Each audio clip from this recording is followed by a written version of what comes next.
What's up, YouTube? I'm making a video on the golfer's elbow, which I've been meaning to do for a very long time. I just never got to it. I'm also following a YouTube tradition of making fitness videos wearing a tank top. Very important element of this video, right? But what made me do this video right now was that Dan Jung made a video on the golfer's elbow not long ago. And I made a comment on there, and I want to expand a little bit on what I said in that comment. A couple of people had questions about it too, the things that I said in that video, so I want to explain those things a little bit further. I have some disagreements with Dan Jung in what he said in that video, and this should not be taken as disrespect towards Dan. I'm a fan of his channel. He has great content on there, and he works out at a high level. He's well informed, so I recommend people to follow him. But we have to be able to respectfully disagree with each other too. So I'm going to point out some of the things that where I have disagreements with Dan.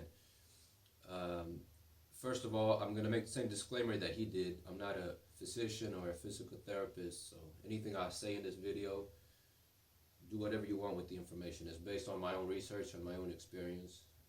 It's worked for me, it's worked for other people that I know, so I'm sharing it with you. First of all, the golfer's elbow is an injury to the tendon on the inside of your elbow that connects this muscle group to your elbow, right?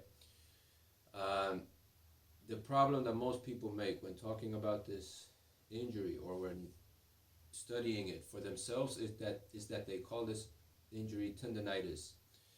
This injury can be tendinitis, but it usually is not, okay? Tendinitis would mean that it's an inflammation of the tendon. And inflammation has several symptoms. One of them is pain, obviously, which we all experience, the ones of us that have dealt with this injury. There are also other symptoms that accompany an inflammation. One of them would be redness, for example, or swelling. And any inflammation that you have, if you just rest completely for, let's say, a couple of weeks, it should go away. A lot of us that have dealt with the golfer's elbow have done so for a very long period of time. Some of us for months, maybe some of us even for years. If this is the case, you can be pretty much sure that it's not tendinitis. Instead, this is an injury called tendinosis, which also affects the tendon, but in a very different way. It's a different type of injury, and it requires a different type of treatment. I'm not going to get too technical about this. I will leave a couple of links though in the description box for people that want to get really nerdy about this and get detailed information. They can check it out there, okay? I suggest it because it's very informative and it will make you understand the issues that surround this injury in a very different way.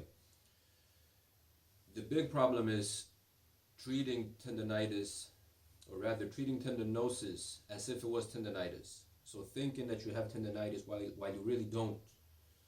And then doing things like taking anti-inflammatory medicines. If you don't have any inflammation, these will probably do much more damage to your body than they will do good. People also use treatments like massaging, stretching, applying heat in the form of tiger balm and these types of things. This is not bad in and of itself, but it doesn't cure the injury. It doesn't deal with the cause of the actual tendinosis. The effect it can have, though, especially for the people taking pain medication, is that it can basically camouflage the injury and make you think that you're doing better just because there's a reduction in pain, and then you go out and you start working out again and you train hard and the injury gets even worse. So what is tendinosis? It's an injury to the tendon that is related to your grip, okay? And mostly to pulling exercises. So for those of us that do gymnastics and calisthenics, think pull-ups, especially weighted pull-ups. It puts a lot of stress on this tendon. Also lever work, like back levers and front levers, even people that work on planches and stuff like this, it will irritate this tendon quite a lot, or at least it can if we're not prepared. There are things you can do to prevent this injury from ever appearing, and I'm going to talk about this too. But to treat tendinosis, you need a very specific type of rehab exercise, which is very hard to explain verbally or while writing, so that's why I have to show it on the video. Physical therapists can also treat this.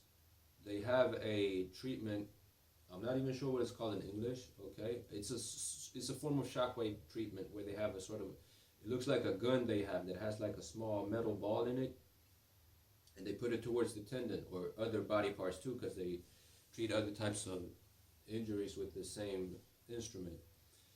But in the case of the golfer's elbow, they would put it against the tendon, and they can dial up the frequency, and it will hit you like, I don't know the number, but thousands of times in a minute, right?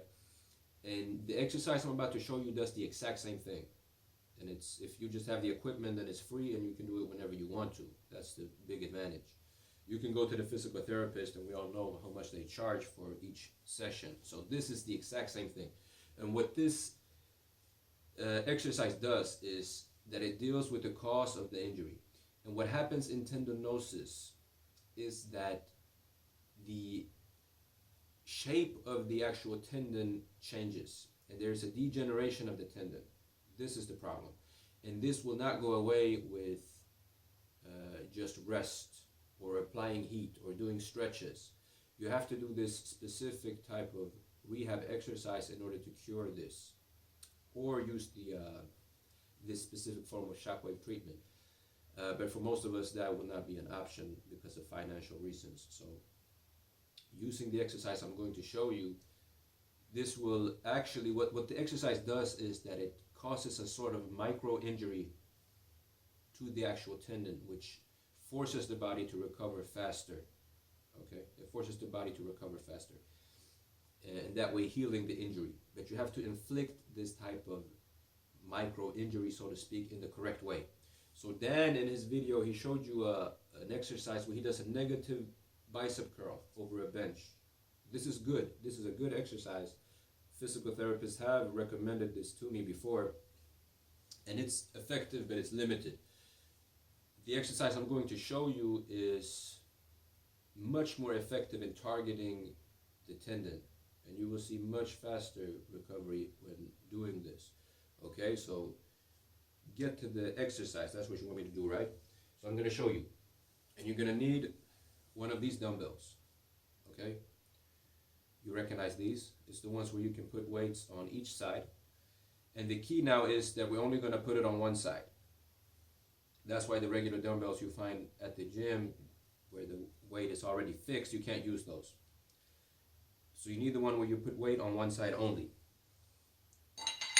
So you're going to put a plate on there.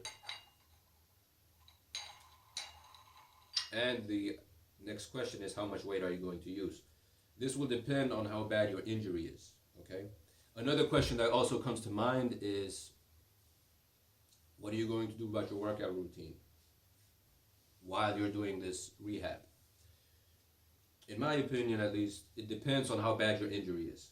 If your golfer's elbow is basically manageable, so you can work out just like you want to, it's just that it's irritating you and causing discomfort, and there are certain things you do where it makes it worse right away. You don't have to shut everything down, but the things that you know specifically make it worse, you need to scale down for sure. You need to scale back and not use the same intensity as you used to, at least while you're doing the rehab, until you get the injury completely under control and it's gone. Then you can start with your old volume again. If your golfer's elbow is so bad, and some people have been here and know how terrible this is, that it even hurts when you're opening your refrigerator door, or it hurts when you're washing your face in the morning, or you're lifting your kid up that weighs like 5 kilos, then you have a problem, okay? Because it's very serious. At that point, I would just recommend shut down any type of pulling exercise where you really have to engage your grip, and just do strictly rehab. If you do this while working out, so you're still doing pulling exercises, you're just cutting down on it a little bit, then do it after each session. Even now, when I'm injury-free, I don't have a problem with the golfer's elbow. I still do this rehab, or prehab rather now, because in the form of prevention after every session where I do pull work. Okay? So add it at the end of your workout. If you're not doing any pull exercise, then how often should you do it? Should you do this? You're probably gonna have a difference of opinion about this. I would say probably 3 days a week. You really have to make sure to let the tendon recover also. And don't do it on your rest days. If you're gonna do it on days where you're working out, so that the days where you rest, you get complete rest. That's rather important. And the important thing with this exercise is that when you do it, you have to select a weight where when you do the movement, you're supposed to feel irritation in the tendon. This is crucial, okay? If you feel a sharp pain while doing the exercise, you're using too much weight. If you don't feel anything at all, you're not using enough. So you have to find a weight where you feel irritation. It's supposed to be uncomfortable and even a little bit painful, but not much. And if you're doing a number of sets, let's say you're doing,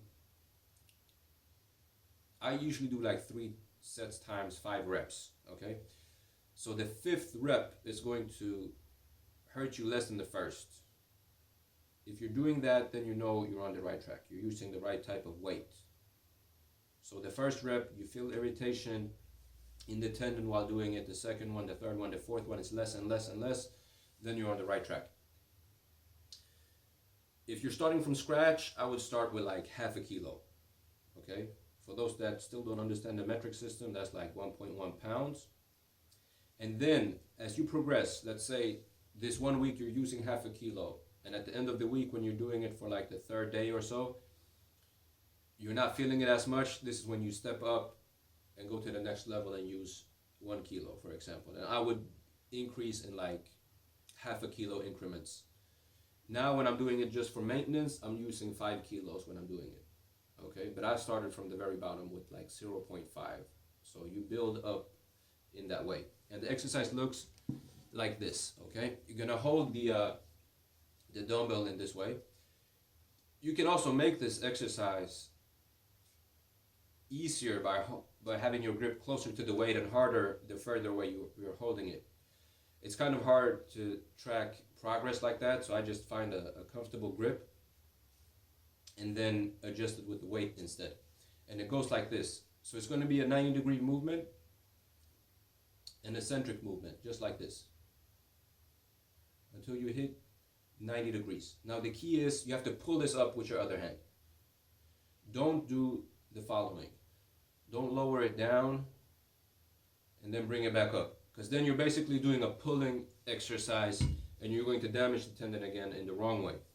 So it's only the negative, the eccentric movement, just like Dan did with his dumbbell on the bench.